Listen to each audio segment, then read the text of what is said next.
أعوذ بالله السميع العليم من الشيطان الرجيم. بسم الله الرحمن الرحيم. الحمد لله رب العالمين والصلاة والسلام على سيد الأولين والآخرين خير المبشرين والمنذرين أفضل المخلوقين في عالم التكوين أبي القاسم محمد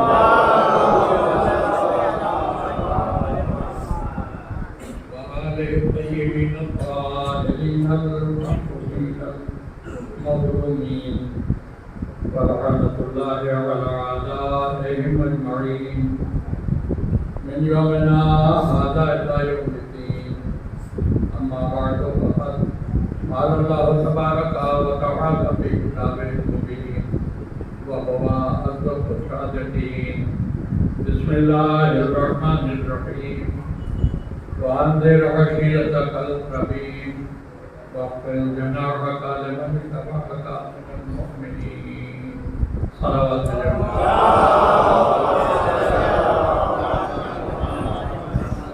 اللہ کو قبول کرنا سے پہلے گزارش ہے کہ سورہ فاتحہ پڑھ کر مولانا حسین کا مرحوم ابن انتظار حسین کا روح تصور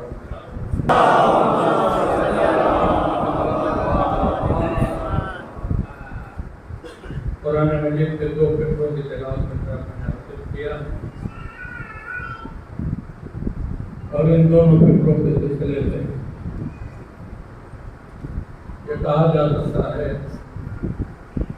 کہ تبلیغ دین کے آغاز کے لیے پیغمبر پر آنے والی یہ پہلی ہوئی. کیا کہا گیا ان فکروں میں؟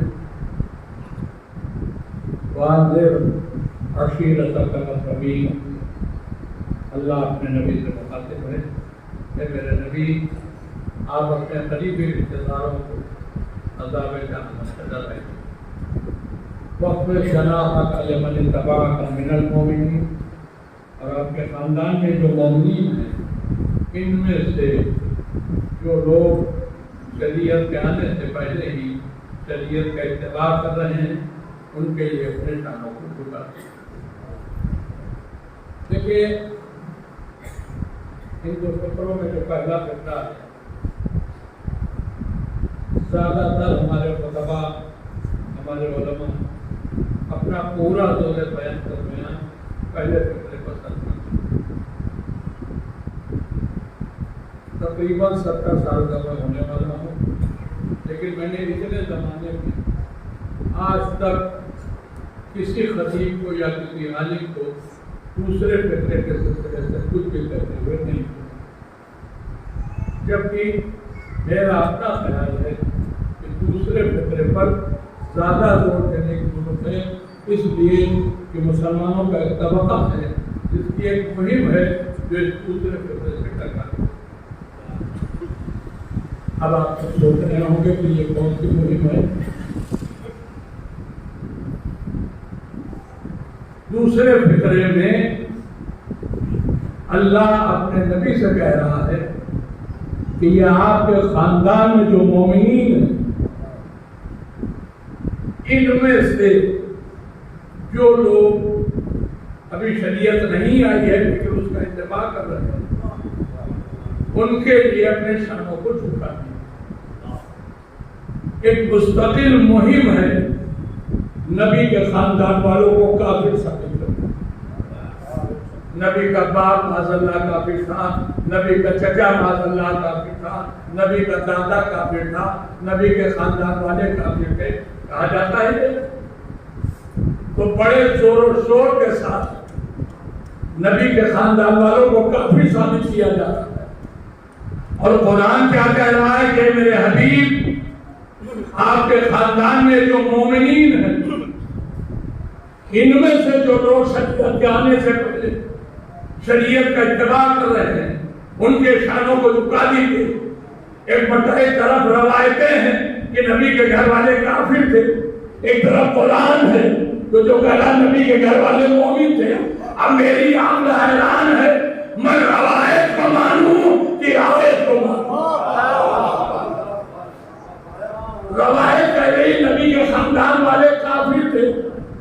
قرآن نبی سے کہہ رہا ہے کہ جو آپ کے خاندان میں مومن ہے، اس کا مطلب قرآن صاف صاف کہہ رہا ہے نبی کا خاندان کافروں کا خاندان نہیں، مومنوں کا خاندان۔ ایک سلامت بھیجیے محمد۔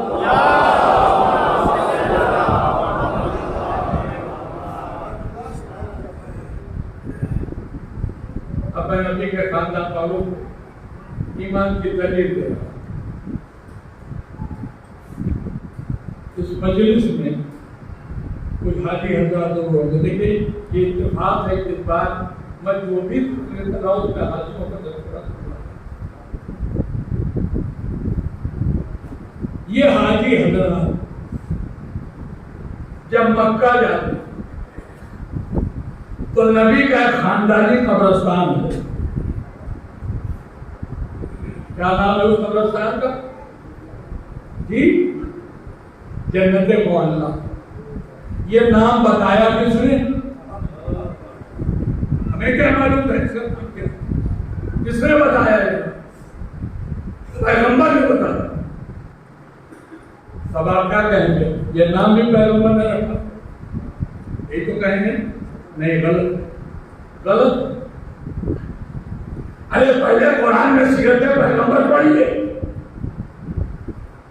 بسم اللہ الرحمن الرحیم، وما ينطق عن الهوى ان هو الا وحی یوحی۔ میرا نبی بغیر وحی الہی کے بولتا ہی نہیں، یعنی میرا نبی اگر کچھ کہتا ہے تو زبان نبی کی ہوتی ہے، لفظ خدا کی ہوتی ہے۔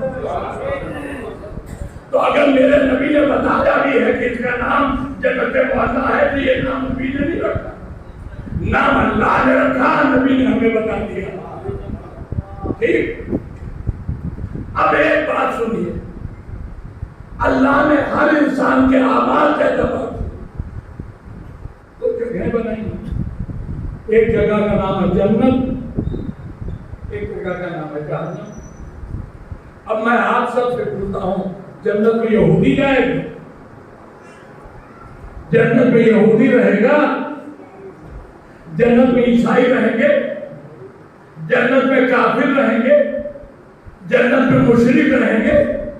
جنت میں عاطف پرست رہیں گے؟ آپ کہیں گے مولانا آپ کا دماغ خراب ہو گیا، یہ لوگ سب جہنمی ہیں۔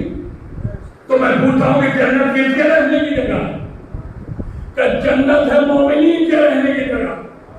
پتہ نہیں کیا سنا ہے، جنت ہے مومنوں کے رہنے کی جگہ۔ اس کا مطلب جہاں مومنین رہتے ہوں اللہ اس جگہ کو جنت کہتا ہے۔ نبی کے آبائی قبرستان کا نام اللہ نے جنت رکھا۔ یہ نام رکھنا ہی بات کی دلیل ہے کہ یہاں جو دم ہے ان میں کافر کوئی نہیں، یہ سب مومنین کے رہنے کی جگہ ہے۔ صلوات بھیجیے محمد۔ اور ایک جملہ آپ کے دل سے جڑا ہوا ہے، اللہ نے اس قبرستان کا نام صرف جنت نہیں رکھا، جنت معلیٰ آئے۔ جنت معلیٰ، بھائی معلیٰ پوری کائنات میں تین ہی ہے، ایک جنت معلیٰ، ایک عرش معلیٰ اور ایک کربلا معلیٰ۔ یہ سارا بات کہتے ہیں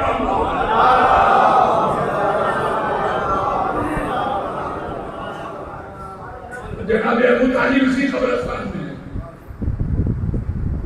نبی کے دادا جناب عبدالمطلب اسی خاندان، اس سے پہلے کا دادا اجداد سب اسی خاندان، اسی قبر۔ اچھا ایک بات واضح کرنا ضروری، پیغمبر اسلام کے والد محترم جناب عبداللہ وہ اس قبرستان میں جی کسی کام سے وہ مکے سے مدینے جا رہے، راستے میں ایک مقام پڑتا ہے، مقام ابوا، اس جگہ کا نام ہے ابوا۔ یہاں پہنچتے پہنچتے جناب عبداللہ بیمار ہو اور حالت اتنی خراب ہو گئی کہ آگے جانے کے ٹائم تو وہیں پر قیام فرمایا، لیکن چند دن کی بیماری کے بعد وہیں انتقال کرنا تو وہیں ابوا۔ تو یہ جو خاندانی قبرستان ہے رسول اللہ کا، اس میں ان کے والد دفن ہیں،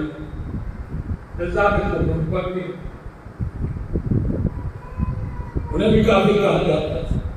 اب میں ان کا ایمان ثابت کروں۔ پہلے اپنی دلیل سنیں، اس کے بعد قرآن سے ثابت کروں گا۔ آپ سب کے گھروں میں قرآن کا موجود ہوگا، تلاوت کرنے والے بہت سے ایسے ہیں جو روزانہ تلاوت بھی کرتے ہیں، لیکن جن کے گھروں میں تلاوت نہیں ہوتی وہ بھی کبھی کبھی قرآن کو اٹھاتے ہیں، اور گھر میں کوئی مریض ہے جسے دوا اثر نہیں کر رہی ہے تو اسے قرآن کی حق نہیں ہے۔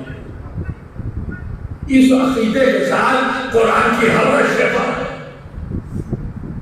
قرآن پڑھانا جائے یہ عمل کی خرابی ہے، لیکن قرآن شفا ہے یہ عقیدے کی درستگی ہے۔ تو عقیدہ اچھا ہے، عمل خراب ہے۔ قرآن کو شفا مانتے ہیں، یہ عقیدہ اچھا ہے، پڑھتے نہیں، تلاوت نہیں کرتے۔ اب اگر آپ اجازت دیجیے تو ایک بات آپ کروں، ہمارے سماج میں عام طور سے اگر کسی ایم ایل اے، کسی ایم پی، کسی منتری کسی طرح سے دوستانہ ہو جائے تو جس کا دوستانہ جہاں بیٹھے گا وہاں بات کریں گے۔ میں گیا تھا منتری جی کے پاس، 10 منٹ بیٹھ کر ان سے باتیں، میں گیا تھا، میرے ساتھ چلی، بڑی عزت سے بٹھایا، انہوں نے چائے پلائی، ناشتہ کرا۔ ہم گئے تھے ایم پی صاحب کے پاس، سارے کام چھوڑ کے انہوں نے ہم سے 15 منٹ باتیں، ہوتا ہے سر، بڑے فخر کے ساتھ بیان کیا جاتا ہے۔ ایم ایل اے سے دوستی ہے، ایم پی سے تعلقات اچھے ہیں، منتری جی ہمیں بہت مانتے ہیں۔ اگر کوئی صاحب یہاں پر نیتا ہو تو مجھے معاف کر دیں گے، اللہ ان نیتاؤں سے بچائے، ان سے بڑا چور کوئی نہیں، ان سے بڑا بے ایمان کوئی نہیں، ان سے بڑا مکار کوئی نہیں، ان سے بڑا دھوکے باز کوئی نہیں، ان سے بڑا ظالم کوئی نہیں۔ ان چوروں سے دوستی پر، ان مکاروں سے دوستی پر، ان چوروں سے، ان مکاروں سے، ان داغا بازوں سے دوستی پر آپ کو بڑا فخر ہے۔ ہمارے تعلقات ان سے اچھے ہیں، ہمیں انہوں نے بلایا تھا، ان سے انہوں نے ہم سے 10 منٹ باتیں کی۔ اب ذرا مولا علی کا فرمان سنیے، میرا مولا فرماتا ہے جب اللہ یہ چاہتا ہے کہ بندہ مجھ سے باتیں کرے تو اللہ اپنے بندے کو دعائیں پڑھنے کی توفیق دے دیتا ہے، اور جب اللہ یہ چاہتا ہے کہ میں خود اپنے بندوں سے باتیں کروں تو اللہ قرآن پڑھنے کی توفیق دے دیتا ہے۔ ایک منتری ایم ایل اے اور ایم پی سے ملاقات کے بعد فخر کرنے والوں، ارے 10 منٹ بیٹھ کے قرآن پڑھو اور اس کے بعد لوگوں سے کہو آج اللہ نے 10 منٹ مجھ سے باتیں کی ہے۔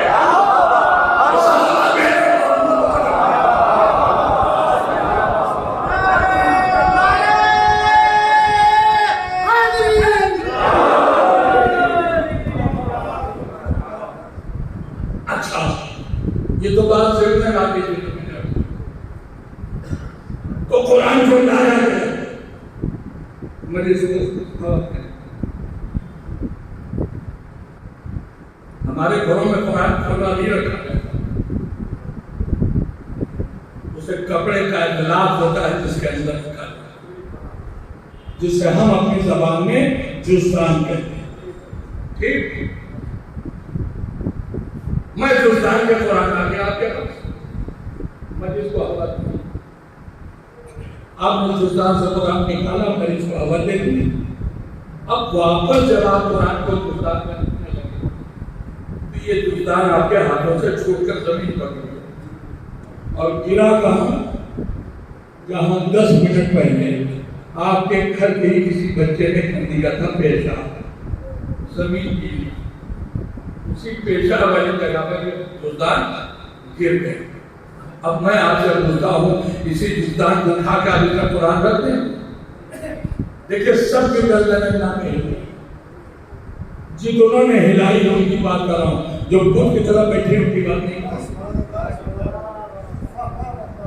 جتنوں نے گردن ہلائی سب کی یوں ہلی گردن.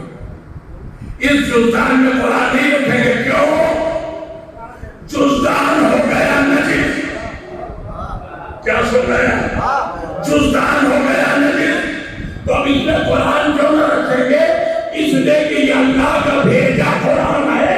اس کا نام ہے قرآن پاک.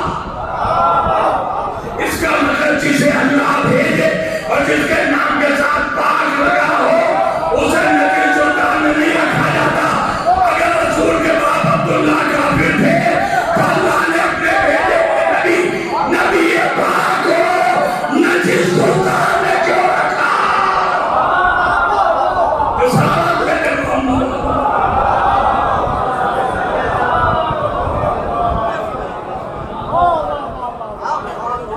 میرا نبی پاک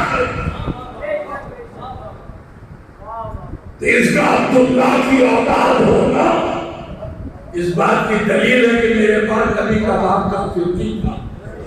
ورنہ نجس جزدان میں اللہ نور محمد ہونا. اچھا ایک بات اسی سلسلے سے عورت کر دو. اللہ نے اپنی معرفت کے لیے پیدا کیا تھا نور محمد. سب جانتے ہیں. لیکن اس نے کر دیے بعد میں دو ٹکڑے. ایک ٹکڑے کا نام محمد رکھا, ایک ٹکڑے کا نام علی رکھا. تو جتنا پاک نور محمد ہے اتنا ہی پاک نور علی ہے کہ نہیں؟ دونوں ایک ہی تو تھے. اس کو دو ٹکڑے کر دیے. تو جب دو ٹکڑے کر دیے تو اصل میں کوئی فرق تھوڑی ہوگا. جیسے میرا نبی صاحب ویسے مولا علی صاحب, جیسے میرا نبی صاحب طہارت ویسے ہی مولا علی صاحب طہارت. اگر عبداللہ کافر ہوتے تو نور محمد ان کے سر میں نہ آتا.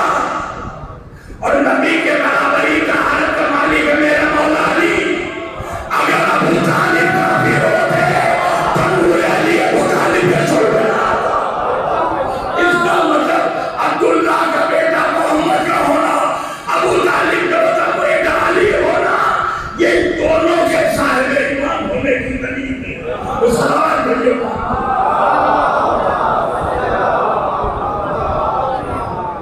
یہ تو ہو گئی اپنی دلیل.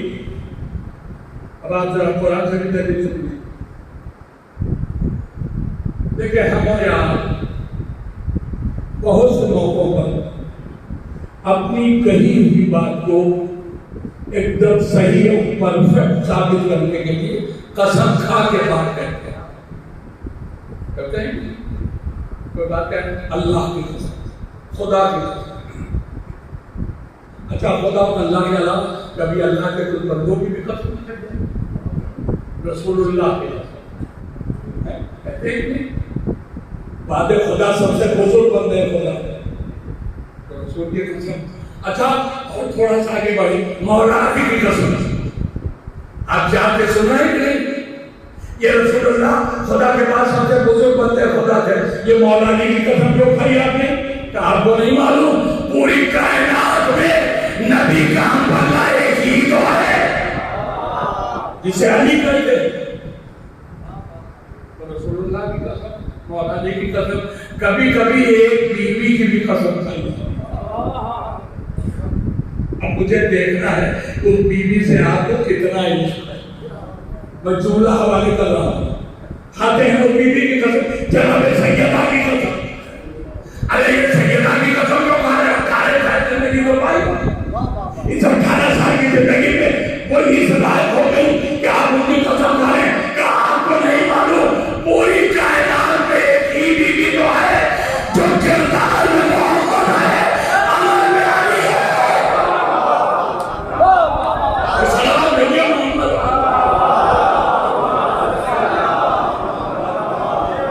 کوئی برابر کی نہیں, اکیلی بیوی ہے جو کردار میں محمد, عمل میں علی.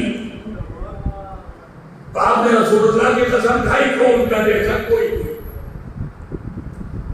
علی کی قسم کھائی اس لیے کہ یہ رسول کے جیسا اور اس کے بعد ان کا دیکھا کوئی. آپ نے شہزادی کی قسم کھائی کہ اس لیے کہ کائنات میں کوئی بھی ہم پر زہر نہیں۔ اس کا مطلب یہ ہے کہ آپ جب قسم کھاتے ہیں تو ایسوں کی کھاتے ہیں جن کا جیسا کوئی نہ ہو۔ اب قرآن سنتے ہیں، اللہ کچھ قسمیں کھا رہا ہے۔ بسم اللہ الرحمن الرحیم، لا اقسم بہذا البلد، اللہ کہہ رہا میرے حبیب مجھے شہر مکہ کی قسم، وانت حل بہذا البلد، میں اس مکے کی قسم کیوں کھا رہا ہوں؟ اس لیے کہ میرے حبیب پوچھ میں رہتا ہے۔ سنیے یہاں تک، اب آگے سنیے، وَوَالِدٍ وَمَا وَلَدَ، اللہ کہہ رہا میرے حبیب آپ کے باپ کی قسم، آپ کی اولاد کی قسم، آپ قسم کھاتے ہیں تو ایسے کی جس کے برابر کا کوئی نہ ہو۔ اگر عبداللہ کافر تھے تو اللہ نے ان کی قسم کیوں کھائی؟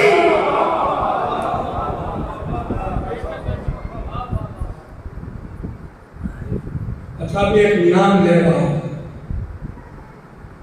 بہت زیادہ چرچت نام، لیکن میں مشہور بھی کہہ سکتا ہوں، مگر مشہور نہیں، میں نے کہا چرچت، تاکہ بچے بھی سمجھ لیں۔ بڑوں کو تو شاید اردو آتی ہے، لیکن آج کل کے بچوں کو اردو نہیں آتی۔ ہندی میں مرثیہ سنتے ہیں، انگریزی میں سلام، پتہ ہے بھائی آپ اردو کا کہیں پتہ ہی نہیں، تو پھر اب بچوں کو کیسے سمجھاؤ؟ چرچت والی زبان میں بولوں گے کہ سمجھ گئے۔ نام سنیے کا کون ہے؟ چرچت نام شری رام چندر۔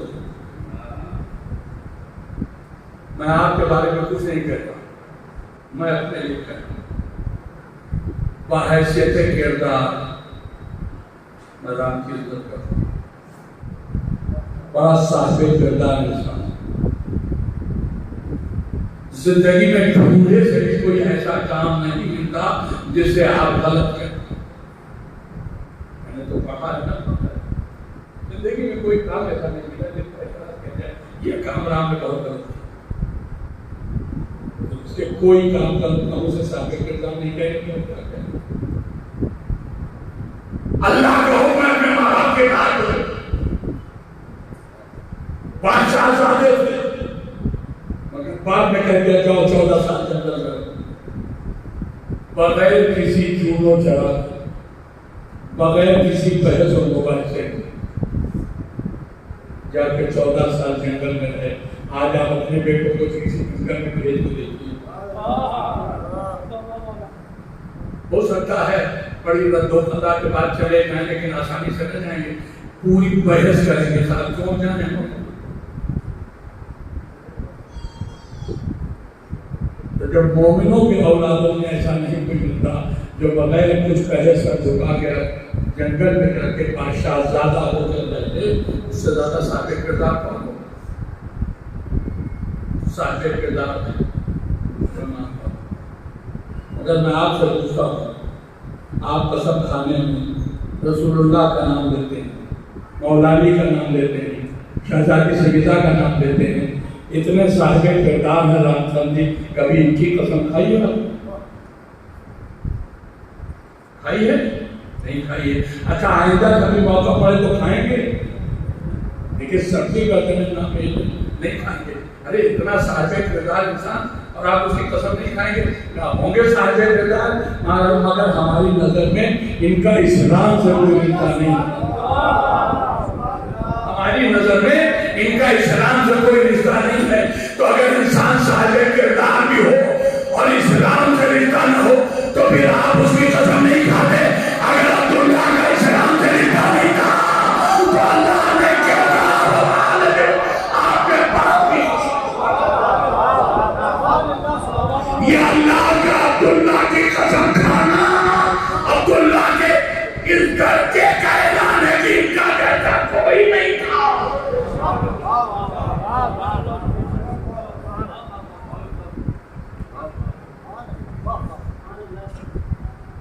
اب ایک وضاحت، اس لیے کہ میں نے قرآن کی آیت پڑھی، اور اس کا ترجمہ میں نے وہ کیا جو اصل لفظوں کے اعتبار سے نہیں. کوئی عربی پڑھا لکھا یہاں پر بیٹھا ہو تو میری گرفت کر دے کہ مولانا نے ترجمہ کیا وہی نہیں وما ولد.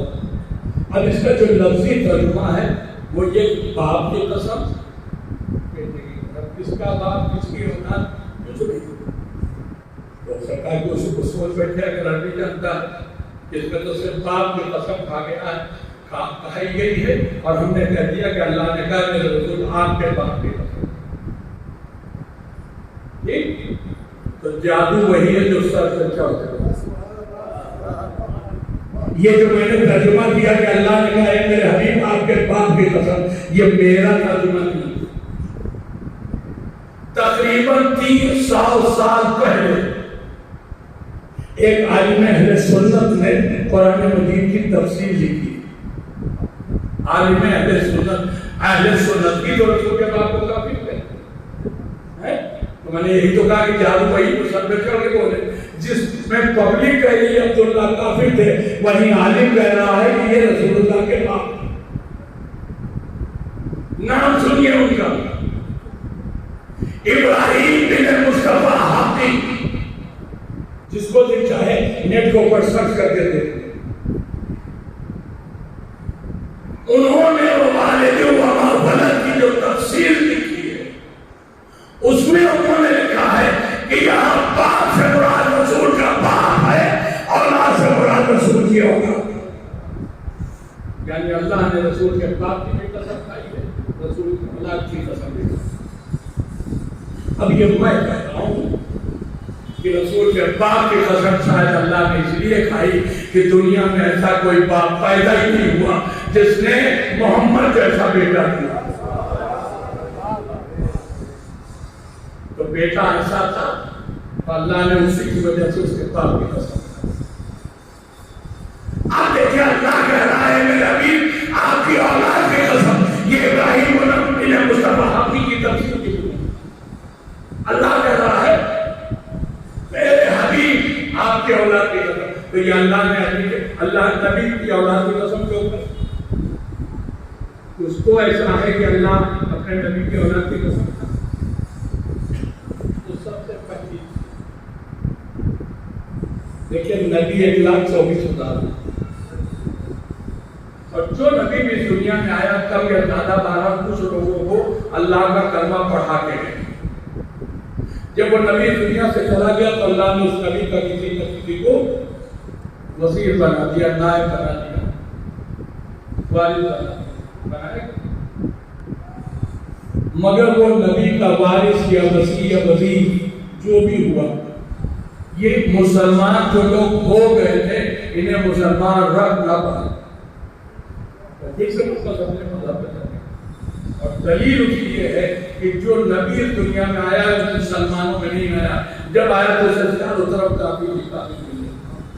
اس کا مطلب کہ اس سے پہلے والا نبی جن لوگوں کو مسلمان بنا کے گیا تھا وہ سب الگ کے کافی ہو. دیکھیے آپ نے سارے نبیوں کے وزراء کی تصویر. ایک میرے نبی کے جانشین بابا مگر اتنے بہادر کہ اگر میرا نبی لاکھوں کی تعداد میں مسلمان چھوڑ کے گیا تھا تو ان وزیروں کی تبلیغ نے مسلمان کو کروڑوں میں پہنچا دیا. نبی کے جانے کے بعد یہ آج جو اربوں میں مسلمان ہیں کروڑوں مسلمان ہیں یہ نبی کے جانشینوں کے کارنامے ہیں. تو پچھلے کسی نبی کے جانشین وہ نہ کر پایا جو میرے نبی کے جانشین. اور اب آپ دوسری وجہ پوچھیں اور بہت توجہ سے سنیے جہاں تک آواز آ رہی ہے. پیغمبر اسلام کے اس دنیا سے جانے کے بعد فقط 25 سال مسلمان کا ضمیر اتنا مردہ ہو گیا اس نے اسلامی کو اپنا راہبر مانا. نہیں ابھی تک نہیں ہوا. شرابی کے پیچھے اسے امام سمجھ کر نماز پڑھتا. جو لوگ تاریخ پڑھے ہوئے انہیں معلوم ہے. خدا کی قسم تاریخ میں یہ لفظیں ہیں کہ رات بھر زنا کاری کرنے والا نجاست سے دھبے اس کے لباس تبدیل کرنے. وہ مسجد میں آیا اور مسلمانوں نے بڑے شوق سے کرے.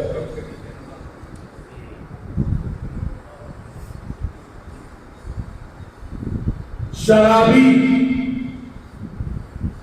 اتنا بڑا شرابی کہ رات بھر شراب پیتا اور اسی نشے کی حالت میں مسجد میں آیا. صبح اذان کے بعد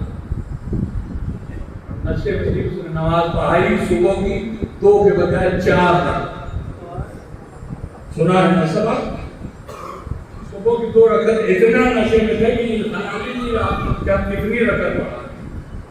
2 کی 4 رکعت پڑھا. اب جب 4 رکعت پڑھا دی تو کچھ مسلمان پیچھے سے کچھ بھٹونا کہ بھائی تو اب ہو گئی. 2 کے بجائے 4 پڑھا دی. ابھی ان کے کانوں میں کچھ بھی حالات آئی. گھومے کہنے لگے کیا کچھ کم رہ گئی اور پڑھا دیں.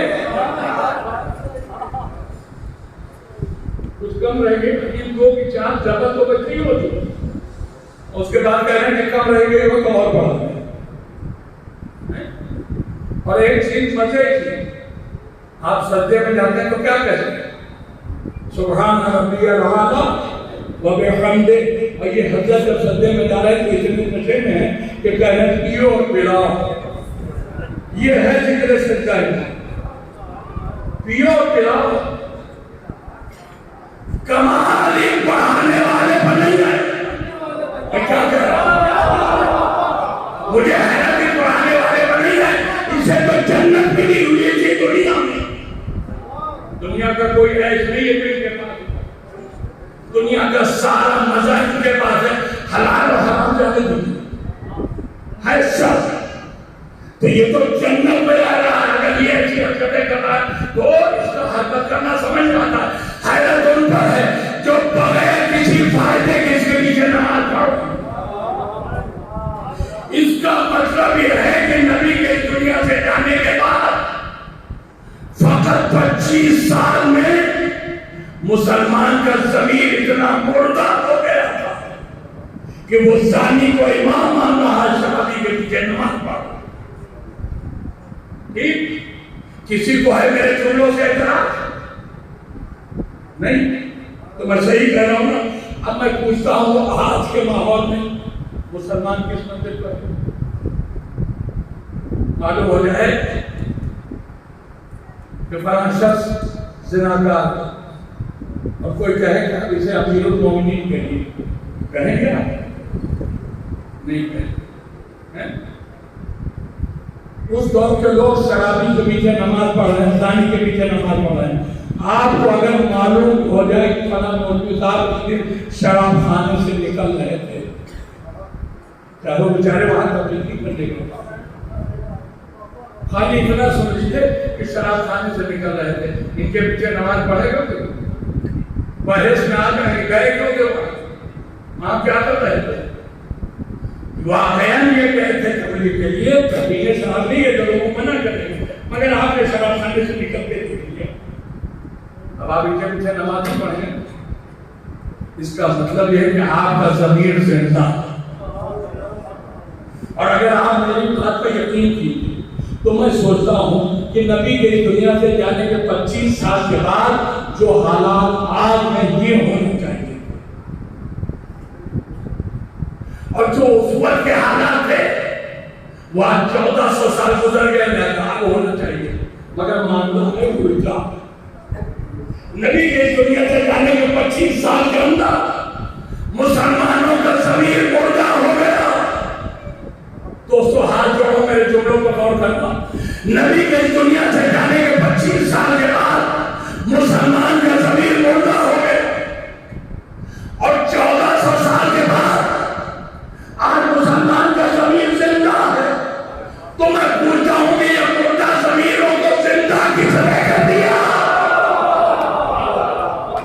یہ مردہ ضمیروں کو زندہ کر کے کیسے پیش کر دیا؟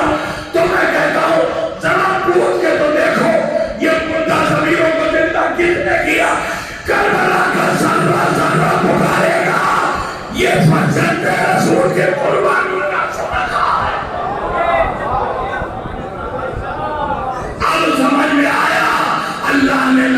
اولاد کی قسم جو کھائی، جو مردہ ضمیروں کو زندہ کر دے اسے حسین کہتے ہیں۔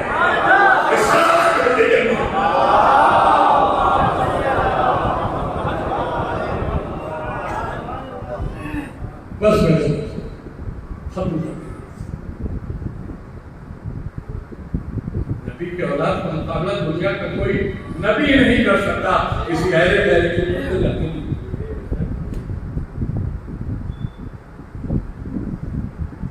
اور جملہ مجھ سے اتفاقاً ایسا نکل گیا کہ مجھے فارسی کے ساتھ اس لیے جانا، میں نے کہا نا کوئی نبی نہیں کر سکتا جو نبی کے بیٹے نہیں کر۔ کہنے کہ حسین اختیار کر دی، اے حسین تم نے وہ کام کیا تر گلشن مصطفیٰ بہارے، رسول اللہ کے چمن یعنی اسلام میں بہارے ہیں۔ عرض ہے پیغمبر نائبی کا بندہ ہے حسین کارے کا بھی، اے حسین تم نے وہ کام کیا ہے جو کوئی نبی نہیں کرتا۔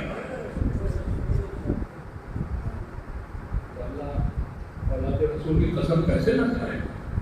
آج اللہ اکبر کی صدا اسی حسین کا صدقہ ہے، آج مسجدوں کا احترام اسی حسین کا صدقہ ہے، آج نمازوں کا احترام اسی حسین کا صدقہ ہے۔ آج یہ دین جو ہماری نظر کے سامنے ہے، خدا کی قسم کھا کے کہتا ہوں، شرعی قسم واللہ اگر حسین کی قربانی نہ ہوتی تو اسلام اسلام محمدی نہیں، اسلام اسلام یزیدی ہوتی۔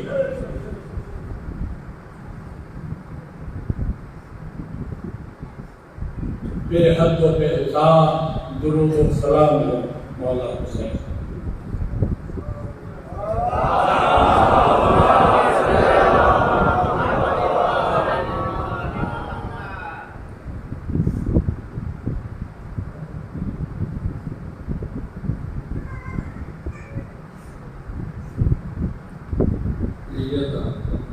اب سمجھدار کی نگران نہ ہو سکتی، یہاں کی مجلس کے بعد فوراً شباب نواب بھائی کے یہاں مجلس شروع ہو جائے گی۔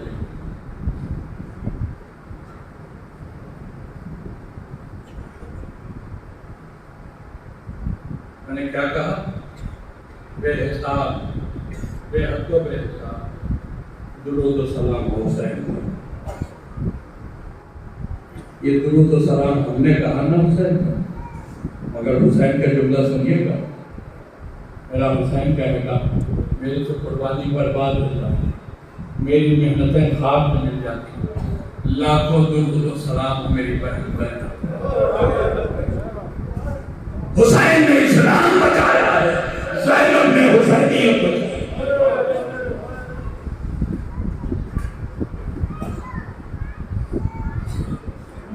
والد سے جناب سیدہ میری عظیم و شان شہزادی ہے، حسین بلا وجہ سے کربلا ملا ہے۔ کیا حسین سے صرف عصیری کی لائے؟ کیا حسین سے لائے تھے کہ کی چادر چھینی؟ اسے مجمع غیر میں براہنا سب گرایا، اس سے ظلم و ستم کا نشان بنا نہیں۔ یقین جانیے دنیا میں حسینیت کو پہچانا ہے زینب کی تقریر،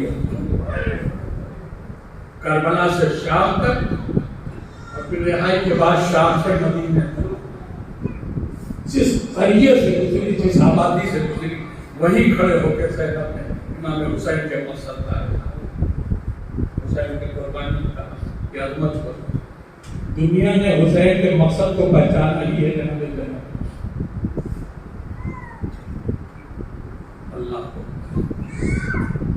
امام زمانہ سید سجاد کے رہتے ہوئے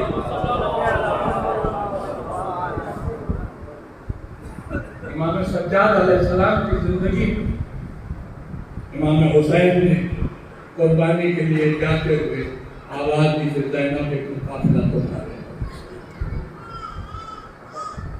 اتنا بھروسہ تھا امام کو اپنی بہن۔ اچھا تو ایسا نہیں ہے کہ بھائی نے بھروسہ کیا تھا بہن نے بھروسہ توڑ دیا۔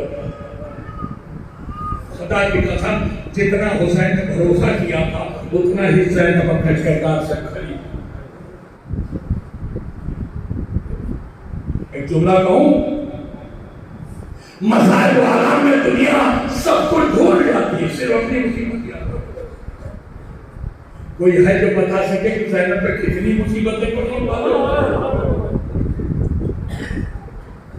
مگر آپ کردار زینب تو دیکھیے، میں آپ کو نہیں کہوں گا، میں اپنے کو کہتا ہوں، مان لیے میری وہ میرے اوپر مصیبت کا پہاڑ ٹوٹ پڑے اور اب اگر کوئی مجھ سے بات کرنا چاہے تو سوائے اپنی مصیبت بیان کرنے کا کچھ نہیں کرتا، یہ تو کردار ہوگا میرا۔ مگر محالے میری شہزادی، کائنات کی سب سے بڑی مصیبت میری شہزادی بنی ہے، مگر آپ ذرا زینب کے خطبے اٹھا کے پڑھیے، کوئی خطبہ ایسا ہے جو حمد الہی کے بغیر سنا ہو شروع ہوا ہو، کوئی خطبہ ایسا ہے جو مدح آل رسول کے علاوہ شروع ہوا ہو، یعنی ایسے عالم میں بھی جانتی ہیں اگر زبان کھولنی ہے تو پہلے حمد الہی کرو، پھر رسول اور آل رسول کی تعریف کرو، پھر اپنی بات۔ یہ ہے کردار۔ بس دوستو، اچھا کچھ جملے مسائل سن لو، عاشورہ گزر چکا، آل رسول قتل ہو چکے، اب یا تو کچھ چھوٹے چھوٹے بچے بچے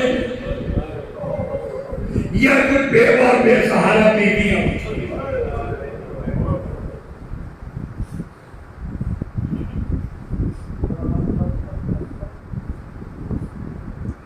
شام غریبہ کے بعد ہاتھ جوڑ کے پوچھ رہا ہوں، آپ اپنے گھر آئے تو سوئے کہ نہیں؟ سوئے، میں بھی سوئے، مگر ہائے میری زینب، سوئے بھی کیسے؟ جس کے سہارے سوتی تھی وہ عباس کو مار ڈالا۔ حسین نے تو خود اپنے مرضی میں پڑھا تھا، اے میرے بھائی عباس تم چلے گئے، اب تمہارے خوف میں جو فوج اب تک جاتی تھی وہ اب سوئے گی، اب زینب نہیں سو پائی۔ پوری رات عباس بن کے زینب نے بیوی اور بچوں کو اپنے حصار میں رکھا۔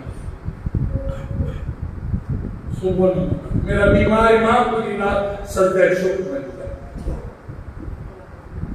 صبح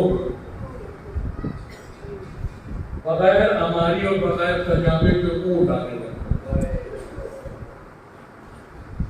لیکن ان اونٹوں میں جو سب سے آگے تھا وہ مڑ مڑ کے اپنے ساتھیوں سے اپنی زبان میں کچھ کہتا۔ شہزادی زینب آئی بھتیجے سجاد کے جو سجدہ شکر میں بازو پکڑ کے اسے ہلایا اور آواز دی میرے اللہ سجدے سے سر اٹھاؤ، دیکھو یہ بغیر تجابے اور اماری کے اونٹ آ رہے ہیں، لگتا ہے ہماری گرفتاری کا انتظام ہو گیا ہے۔ میرے لال تم امام وقت ہو، تم امام زمانہ ہو، تم جانوروں کی زبان سمجھتے ہو، دیکھو جو اونٹوں میں آگے آگے ہے وہ اپنے ساتھیوں سے پیچھے پیچھے مڑ مڑ کر کچھ کہہ رہا ہے، بیٹا بتاؤ یہ اپنے ساتھیوں سے کیا کہہ رہا ہے؟ امام نے سجدے سے سر اٹھایا، اونٹوں کی طرف دیکھا، کہا بھوٹی ماں یہ اپنے ساتھیوں سے کہہ رہا، ساتھیوں ہم بغیر تجاوز اور ہماری کے آئے ہیں، ہماری پشتوں پر آل رسول سوار ہوں گے، اے ساتھیوں قدم بہت سنبھال کے رکھنا، کہیں کوئی بچہ گر نہ جائے۔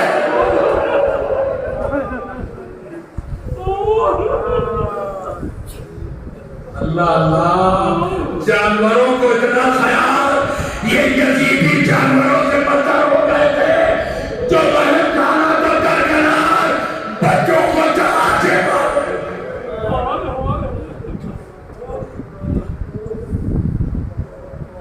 بیویوں کو اسیر بنائیں گے، مگر کیسے؟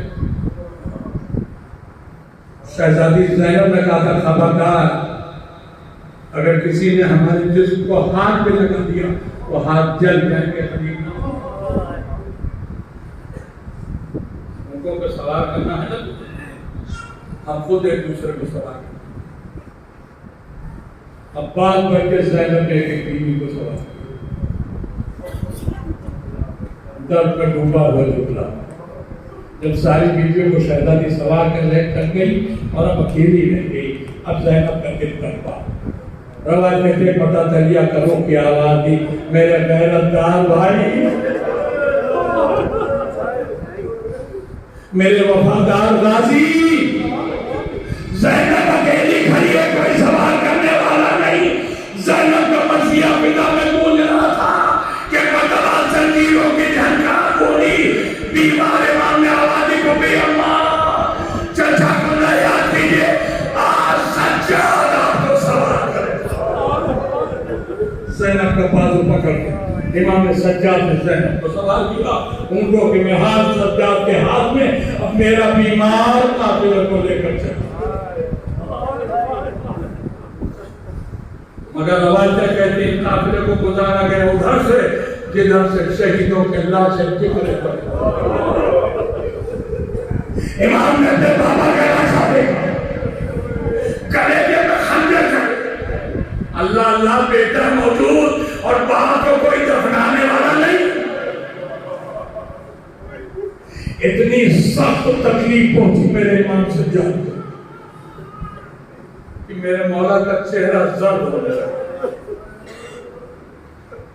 بتا زینب کی نگاہ نے بھتیجے کو دیکھا، چہرہ متغیر، محسوس ایسا ہو رہا ہے کہ کچھ دیر ایسے ہی ہوا تو مر جائے گا میرا بیٹا۔ زینب نے اپنے لال امام سجاد کی زندگی بچانے کے لیے حسین کے لاشے سے سجاد کی نگاہیں موڑنے کے لیے اپنے کو پشت شتر سے زمین پر گیا۔ ادھر زینب بھی گری، لیلا بھی گری، فروا بھی گری، کلثوم بھی گری، ساری بیویاں زمین پر آ گئی۔ اب سنو کا نظر، جب ساری بیویاں زمین پر آ گئی، زینب بیویوں سے خطاب کرتی ہے، اے ام لیلا، لاش اکبر پہ جاؤ، اپنے لاش کا ماتم کرو۔ اے ربا، تم لاش اصغر پہ جاؤ، اپنے 6 ماہ بچے کا ماتم کرو۔ اے ام کلثوم، تم دریا کے کنارے جاؤ، عباس کا ماتم کرو۔ اے بیویوں جاؤ، اپنے شہیدوں کو رو دو، پتہ نہیں کب ملاقات ہو اور مجھے چھوڑ دو، میں اپنے بھیا حسین کو رو۔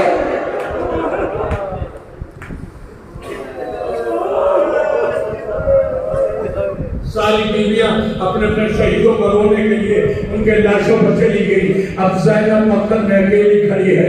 ایک مرتبہ اس نے داہنے دیکھا، میرے بھائی کا لاشا کہاں ہے؟ نظر نہیں آیا۔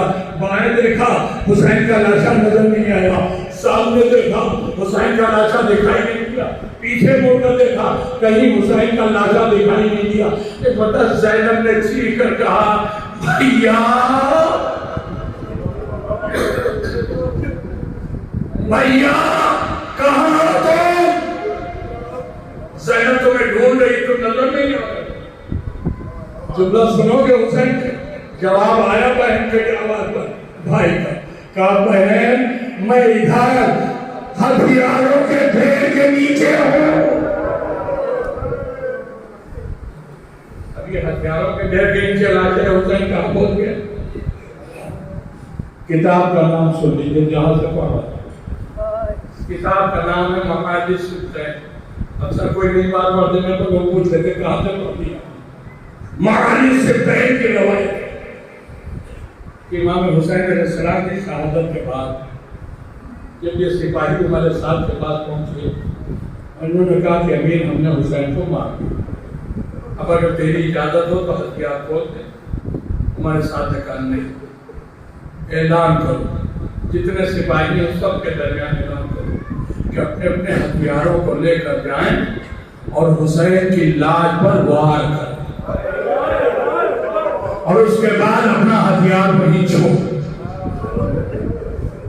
اب جس کے پاس تلوار تھی، جس کے پاس نیزہ تھا، جس کے پاس بھالا تھا، سب ہے وار کیا اور اپنا ہتھیار وہیں چھوڑ دیا۔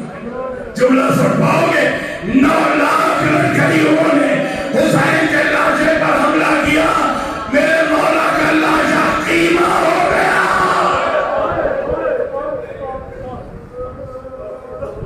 سب اپنے ہتھیار نہیں چھوڑ دیتے۔ اسی لیے شہزادے نے جو پوچھا بھیا کہاں ہو، تو آواز آئی بہن میں ان ہتھیاروں کے ڈھیر کے نیچے ہوں۔ اب زینب کی نظر ایک سمت گئی تو دیکھا ہتھیاروں کا ایک پورا ڈھیر تھا۔ زینب اس کے پاس سے فکر آف کر رہا ہوں، تمام ہو گئی۔ زینب اس ڈھیر کے قریب پہنچی اور تڑپ کے کہتی بھیا اتنے ہتھیاروں کے نیچے سے میں تمہیں کیسے نکالوں؟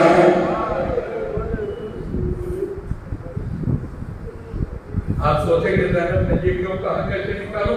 ارے ہتھیار اٹھائے اور نکالنے. مگر میرے دوستوں زینب کیسے ہتھیار اٹھائے؟ ہاتھ تو یہاں سے بندھے ہوئے، ہاتھ بسے گردن سے بندھے ہوئے ہیں. زینب ہتھیاروں کو کیسے ہٹائے، کیسے حسین کا لاشا نکالے؟ مگر وفادار سنو، ابھی چند لمحات زینب عالم بے بسی میں کھڑی رہی کہ مطلب ذہن میں ترکیب آ گئی تلواروں اور نیزوں کو ہٹا کے حسین کا لاشا نکالنے کا. اب میری طرف دیکھنا تبھی سمجھ میں آئے گا ترکیب. زینب کے سمجھ میں کیا آئی؟ ہاتھ یوں بندھے ہوئے تھے. زینب نے اپنی کوہنیوں کو سہارا بنایا، کوہنی سے یوں تلوار ہٹائی، یوں نیزہ ہٹایا، یوں بھالا ہٹایا. چند لمحہ زینب نے اسی طرح سے ہتھیار ہٹائے. زینب کی کوہنیاں زخمی ہو گئی. ایک مرتبہ اندر سے رونے کی آواز آئی، حسین رونے لگے. زینب نے پوچھا بھیا کیوں رو رہے ہو؟ کہا زینب تمہیں میری قسم ہے پیچھے ہٹ جاؤ. کہا بھیا کیوں ہٹ جاؤ؟